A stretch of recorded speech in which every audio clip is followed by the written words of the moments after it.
What's going on, you guys? It is Blake from the BlakeMan9 here, and today we're gonna be doing something a little bit different. See, I don't know if you guys know this, but I used to be a tech channel, and honestly, I used to love Apple products. And unfortunately, recently, Apple hasn't been really making the best decisions when it comes to innovation in their products.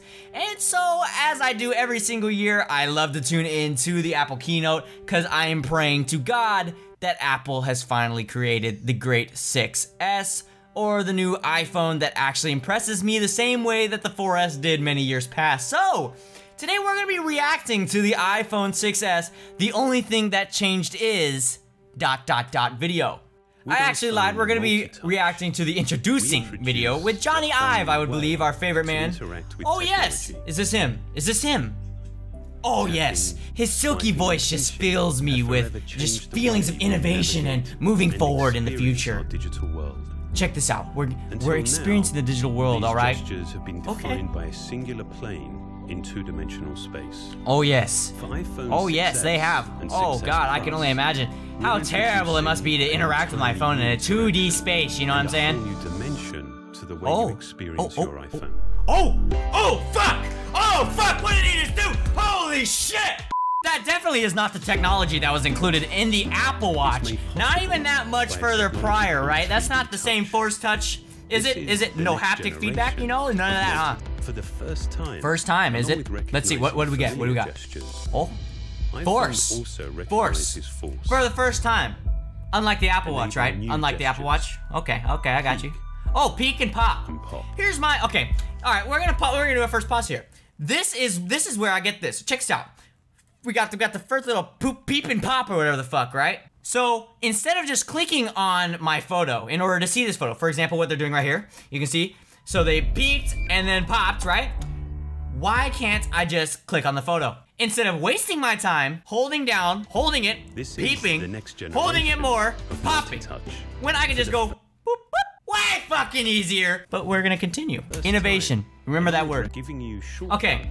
So this is the first useful function I see for it. So instead of going into your camera app and having to swipe over because they have some shitty ass UI where you gotta be swiping your bitch ass until you find the fucking selfie button, we can just hold it down and select take a selfie, or hold it down and select slow-mo. This is a very good implementation of this, is what I see. Because with the new A9 processor, which is obviously 70% faster than the last one, I'm sure it really is gonna be pretty good. I'm not quite sure what the launch time is on the new camera. They did add a new 14 megapixel camera, which does shoot 4K, which is actually very impressive because, as you guys know, iPhones have been having an 8 megapixel camera since the 4S, and they still hold the top spot for the best looking camera on a smartphone. And honestly, if they can pull off the extra megapixels with keeping the noise level down on the photos and keeping the quality very good with good color ratios, good contrast ratios, I think they're really onto something here. And this is by far probably the best feature of the new 6S.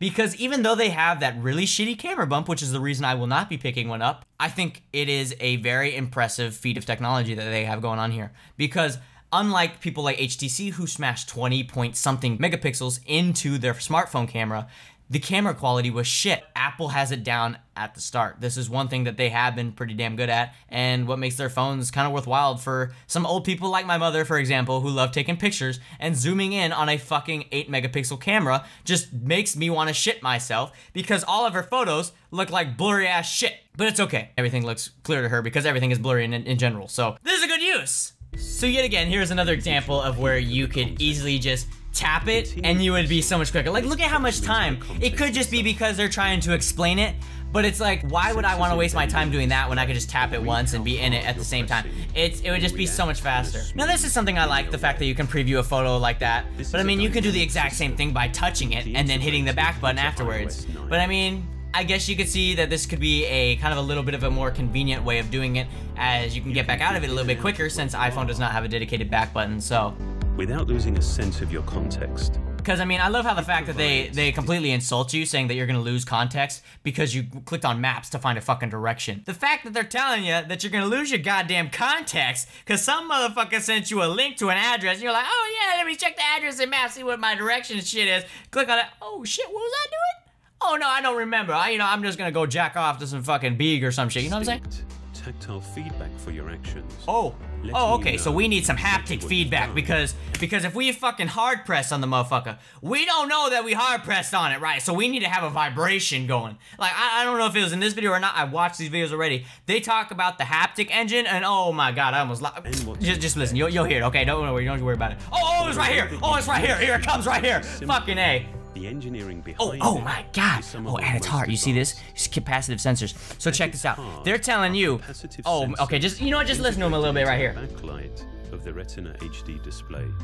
Okay, so they measure the changes between the screen and the backlight.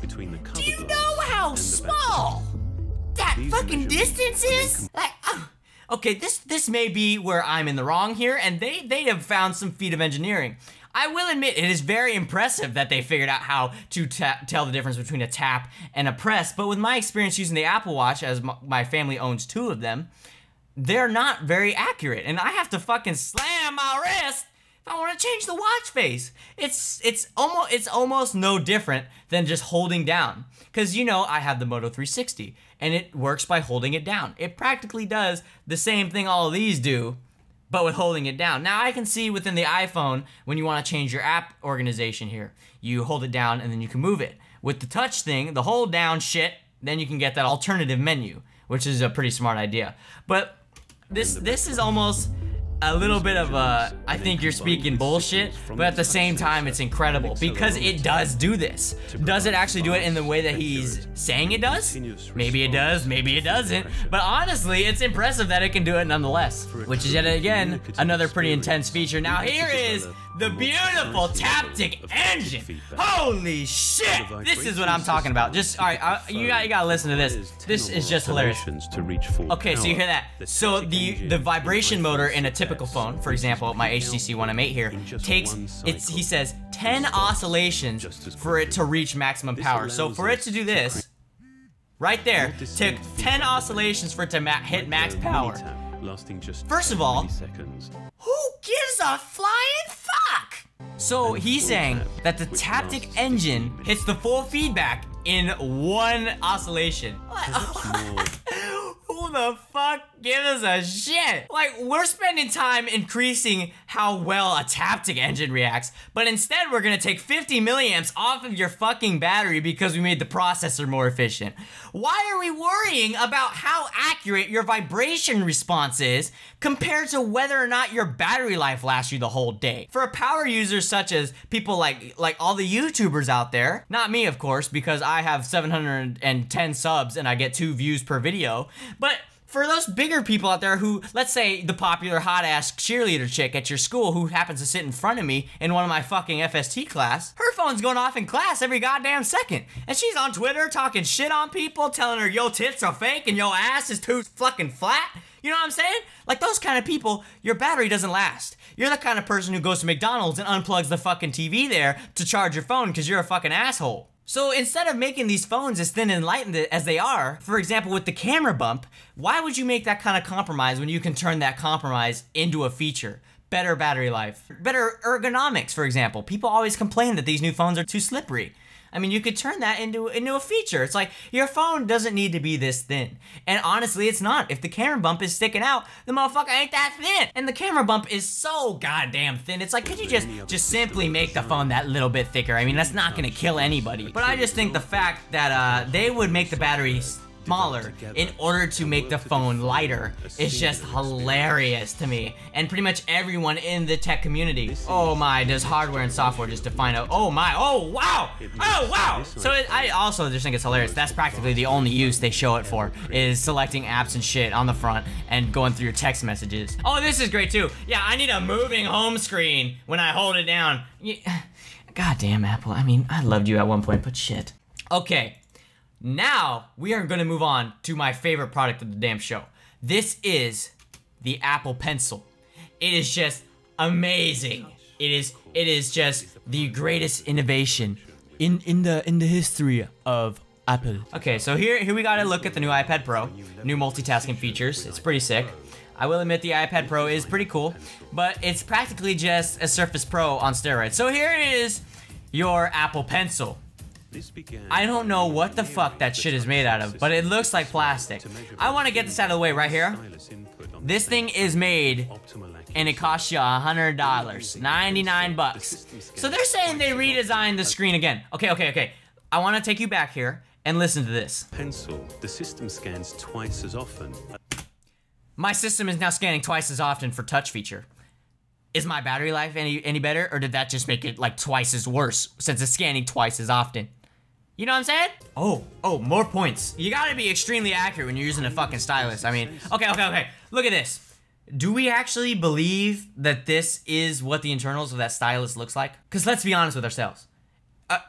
Is your basic stylus gonna be made like that? Is this what every stylus is going to include inside? A fucking pure 18 karat gold center section that is used for capacitive feature and whatever the hell all these little gears and shit are. Are they actually gonna put that in every pencil? Because when they come out, I want to see some motherfucker break that shit in half and see what's in the side. Because honestly, I don't believe that that's what it's gonna be like inside.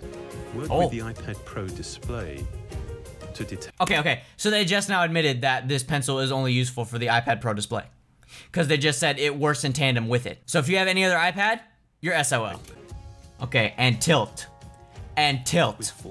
Okay, so let's take, for example, your general Windows 8 tablet or Android tablet, or even the original iPads. Do you remember Paper by 53? That app could determine your force depending on your speed, or I don't know how it did it, but through some kind of algorithm, it managed to figure it out, and it was fairly accurate. Let me remind you, it didn't cost you $99.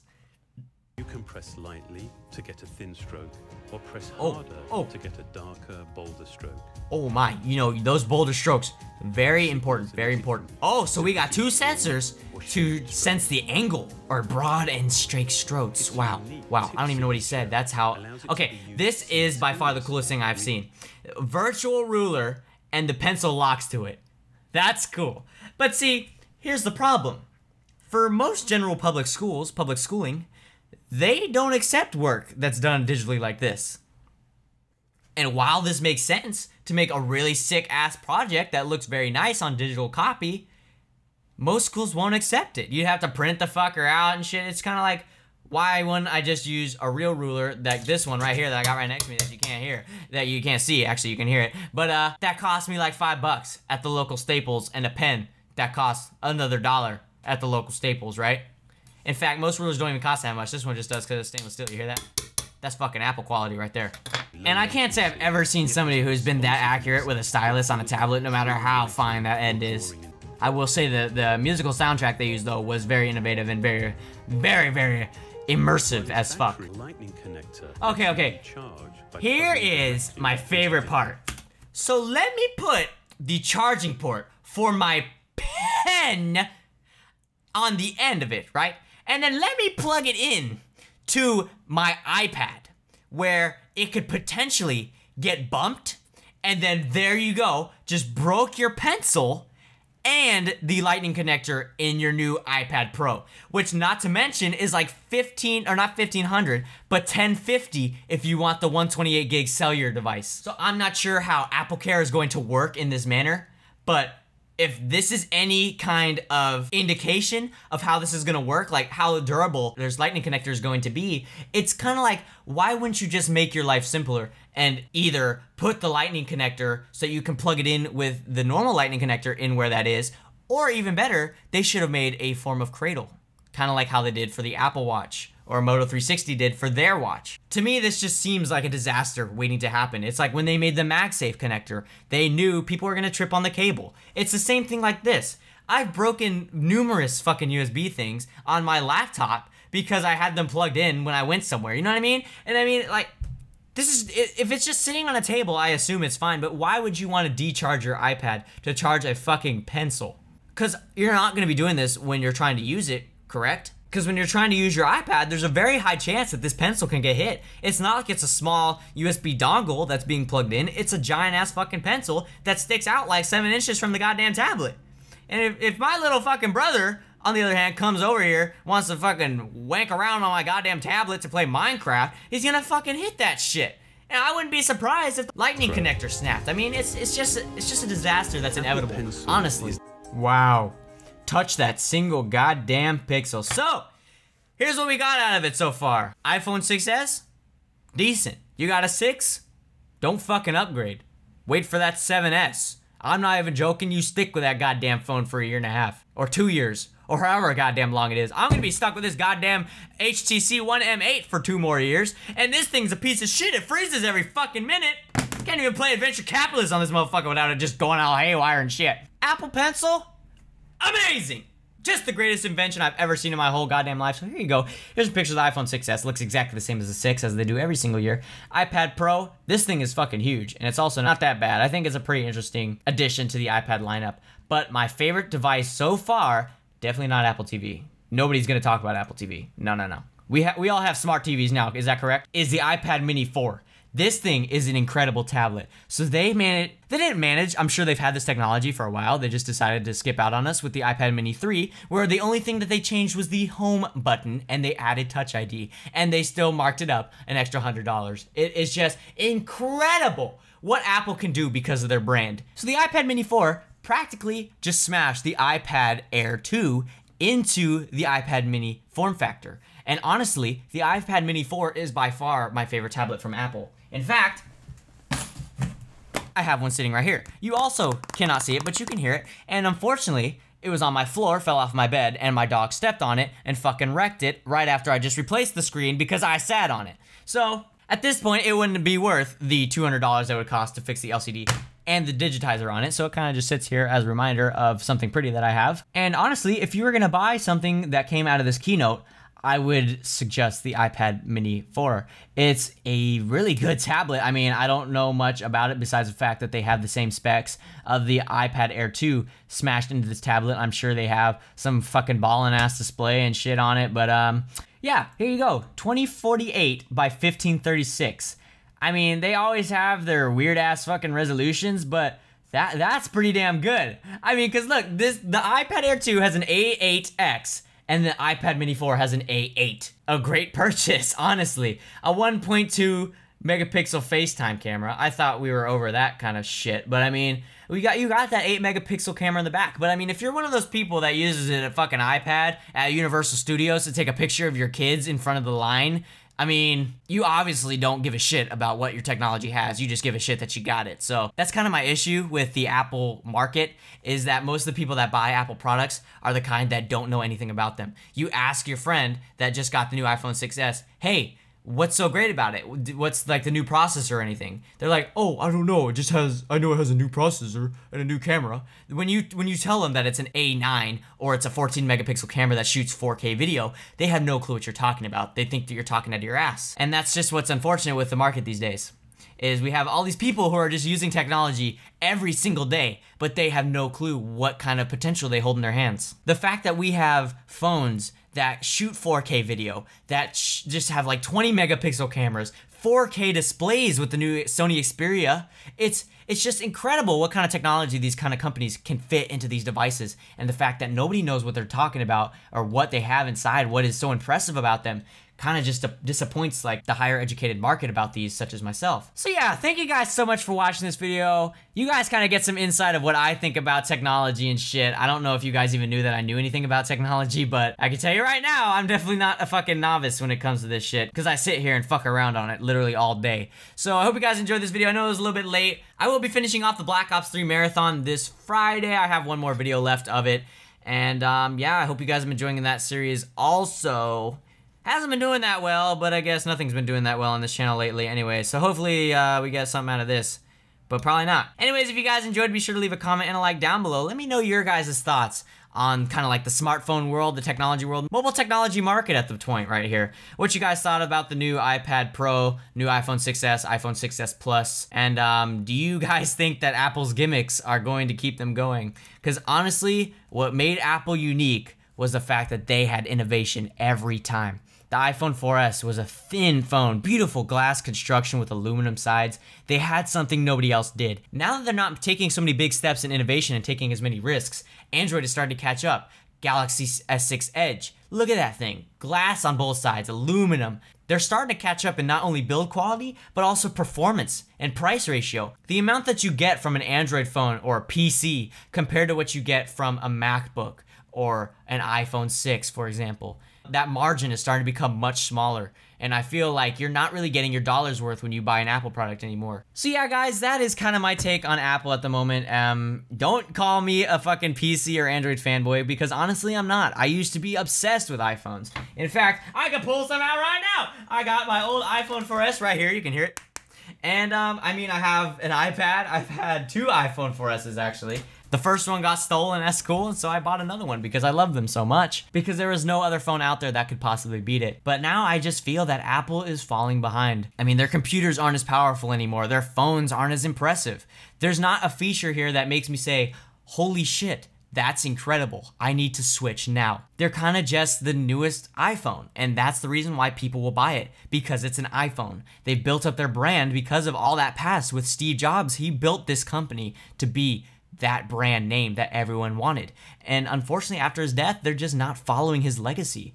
That camera bump on the back, in my opinion, I don't think Steve Jobs would have ever let something like that slide. That's just a design flaw that he would not have.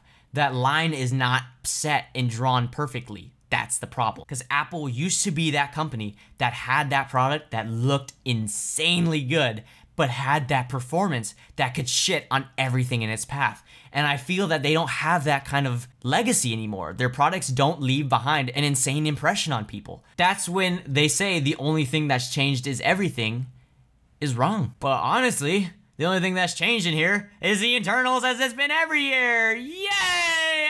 iPhone! Alright guys, so thank you guys so much for watching this video. I hope that you guys enjoyed my rant, because I normally don't make videos like this, and I probably never will again. So yeah, thank you guys so much for watching this video. Hope that you guys enjoyed. Hope to catch you guys in another video. If you guys enjoyed and like seeing some gameplay content, and you guys are just some random techie who found my video on YouTube, welcome to the TBM9 Industries, and I love you.